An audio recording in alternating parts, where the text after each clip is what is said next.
Assalamualaikum warahmatullahi wabarakatuh. Perkenalkan, nama saya Faras Andika Putri dengan NIM 2348 201071. Di sini saya akan menampilkan presentasi tentang teknologi bahan alam. Materi pertama adalah pemilihan dan penyiapan bahan. Pemilihan bahan.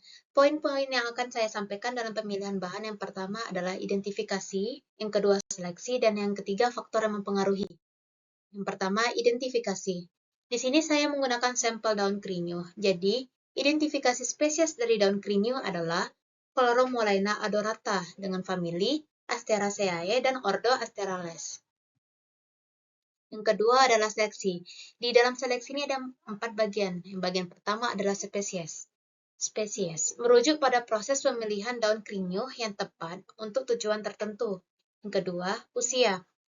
Umur tanaman yang optimal untuk pengambilan daun biasanya saat tanaman sudah cukup dewasa dan daun sudah berkembang maksimal. Yang ketiga, bagian tubuh. Bagian yang paling sering digunakan dalam penelitian dan pengolahan terutama daun segar atau simplicia kering. Yang keempat, lokasi dan musim. Diusahakan diambil dari cuaca yang sama, lingkungan maupun pohon dan rumpun yang sama. Faktor-faktor yang mempengaruhi yang pertama, musim, yang kedua, kadar air, yang ketiga, intensitas paparan sinar matahari, dan yang terakhir, kondisi tanah. Adapun penyiapan bahan, tahapan memperoleh simplicia yang pertama adalah pengumpulan bahan. Pertama, kita harus tahu dulu bahan yang kita butuhkan apa, adalah daun simplicia misalnya. Jadi yang kita ambil itu daunnya aja. Yang kedua adalah sortasi basah. Sortasi basah adalah pemisahan antara daun dengan batangnya. Yang ketiga adalah pencucian.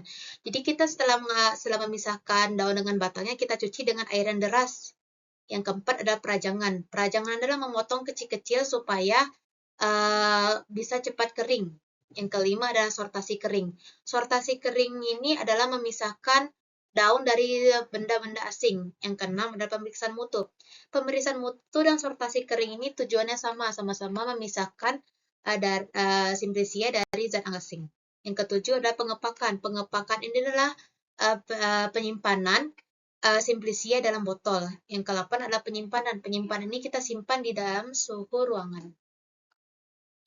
Materi yang kedua yaitu ekstraksi bahan alam. Pokok pembahasan dalam ekstraksi bahan alam adalah yang pertama definisi, yang kedua klasifikasi, yang ketiga prinsip, yang keempat metode, yang kelima pelarut, dan yang terakhir proses pembuatan. Definisi. Ekstraksi adalah proses pemisahan suatu zat dari campurannya berdasarkan perbedaan kelarutannya dalam dua cairan yang tidak saling larut, biasanya antara air dan pelarut organik.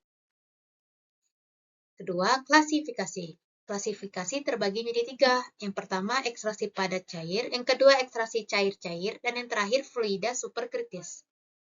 Ketiga, prinsip. Pertama, pelarut akan merusak dinding sel dan jaringan serta masuk ke dalam sel. Yang kedua, pelarut akan melarutkan senyawa-senyawa metabolit. Dan yang terakhir, pelarut membawa senyawa metabolit yang terlarut dikeluarkan atau dipisahkan dari bahan biomasa penghasilnya. Macam-macam metode ekstraksi. Yang pertama adalah maserasi, yang kedua adalah perkolasi, yang ketiga adalah ekstraksi dengan reflux, yang keempat adalah sokletasi, yang kelima ada ekstraksi dengan ultrasonikasi, yang keenam ada ekstraksi dengan microwave, dan terakhir ekstraksi dengan tekanan. Adapun faktor-faktor pemilihan metode. Nah, di dalam ini kita harus memilih metode apa yang paling efisien. Pertama, efisien, yang kedua ada rendaman yang tinggi, yang ketiga ada kualitas senyawa yang terjaga, yang keempat waktu ekstraksi yang lebih singkat, yang kelima pelarut yang lebih sedikit, dan yang keenam biaya yang lebih murah dan resiko yang lebih rendah. Adapun pelarut yang digunakan dalam ekstraksi yang pertama adalah polar, contohnya etanol dan metanol, yang kedua ada semipolar, contohnya etil asetat, dan yang terakhir ada nonpolar, contohnya N-heksana. Adapun proses pembuatannya, yang pertama siapkan simplicia dan kerinyo. Masukkan dalam macerator, tambahkan 10 bagian pelarut dan rendam selama 6 jam. Ini kita diamkan selama 18 jam, sesekali kita aduk. Dan selanjutnya pisahkan macerator dengan cara sentrifugasi dan ulangi proses penyaringannya. Kumpulkan semua macerat, kemudian uapkan menggunakan rotavapor hingga memperoleh ekstra kental, dan hitunglah rendaman yang diperoleh. Sekian dari saya, kurang lebihnya saya mohon maaf. Wassalamualaikum warahmatullahi wabarakatuh.